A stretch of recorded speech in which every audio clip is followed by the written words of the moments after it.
You got to have a plan. Everybody's got a dream. Everybody's got a goal. What's the plan? And your plan has got to have something I call the C5 complex. Your plan has got to be clear, concise, compelling, consistent, and committed. You got to have a plan. Hey, what's going on, guys? Rock on Rhetoric. And I want to talk to you about something that's integral to your success. So we're going to talk about the plan. So it's called the 5 C's. Clear, concise, compelling, consistent, and most importantly, commitment. See, if you don't have the 5 C's, you're not going to be on track. So, has to be clear, has to be simplistic. And when I say that, simplistic in your approach, it can be a complex goal. It can't be something that has multi-levels to it, so to speak. But you got to make sure that every level is clear, that it makes sense. Every level is concise, that it's logical, easy to explain. Some of the best things in the world are the simplest. Doesn't mean that it's not difficult. It's just that old saying, easier said than done. So we have to make sure that our plan is simple and logical, concise and clear. Then you move into consistency. Consistency is basically not only committed, which we'll talk about later, but dedicated and always habitual, meaning every day you're working on that plan to reach your goal. Because then you start to manifest evidence. You start to see progress. You start to see how you're pushing. Remember, progress under stress humbly. You're starting to see how you're making way with the plan.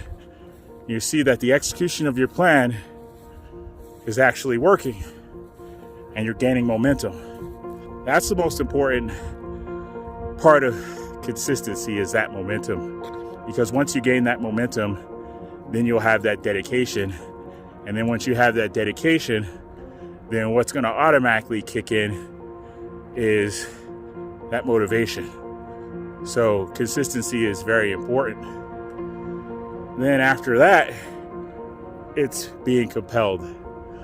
And that's where that passion comes in. That's where that fire comes in. That's where you almost push to the edge of insanity and obsession, because no matter what's going on in your life, you cannot stop. You cannot take a break. You cannot relax. You cannot skip a day. For all you guys and girls that work out, never skip leg day, so you know what that means. So you're just driven.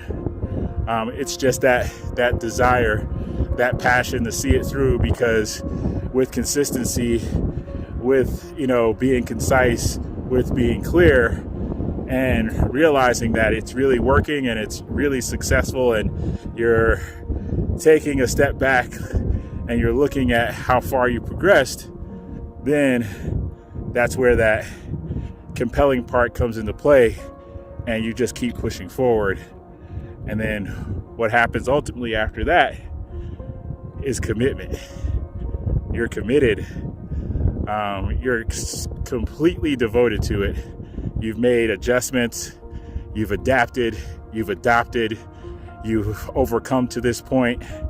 You've probably had some hiccups, and that's all a part of it. See, a lot of people don't realize the plan is never going to be perfect. After all, we're imperfect human beings, so the plan is never going to be perfect. Now, the plan could be specifically designed for you and by you.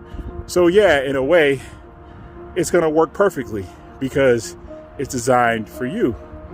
You know exactly your parameters of what you can achieve and what you can't achieve, and what's going to stretch you, what's going to make you, work a little harder, what's going to make you, test your dexterity, test your mettle, and things of that nature.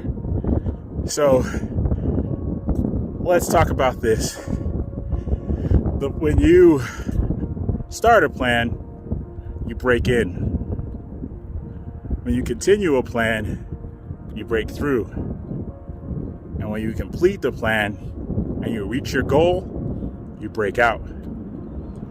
The only time a plan breaks you is when you quit because you took a permanent break. I'll say that again. The only time a plan breaks you is because you took a permanent break. You quit. So, think about how you're thinking. Think about your critical skills as far as thinking is concerned. Planning the plan, so to speak. So you really have to, kind of break down and compartmentalize integral components of that plan. The conciseness of that plan, the clarity of that plan, the consistency of that plan, your commitment to that plan, and how much you're compelled to execute that plan, to see it through, to see it to its fruition, to deal with all the struggles, all the survival tactics that you had to learn along the way. Again, remember, you want to embrace failure. All of us, it's difficult because for some reason we're wired to think that we have this illusion that we're perfect, and we're not.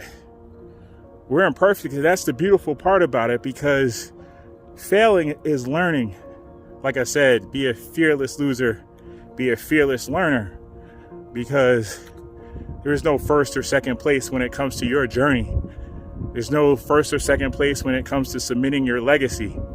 There's only learning. There's only adapting. There's only adopting. There's only evolving, self-improvement, finding out who you are on the inside, finding out the why to your what, why you're here, what you're doing. That's all that matters. Winning is for you. Winning is a personal thing. If you have to look at your success as winning, then all well and fine. There's nothing wrong with that. But it is not a competition when you say winning, unless you're looking at it from an external aspect where you are thinking that every person in your life, be it a friend, be it an associate, be it a relative, because they are successful on their own journey, that you feel some insecurity within yourself, some ego that's twisting your perspective and thinking that everything is a competition, and it's not. Your journey is for you. Your legacy is for you to carve out, to mold, to shape. So when you're working your plan, don't worry about failing. Embrace it and expect it, because it's going to make you a better person.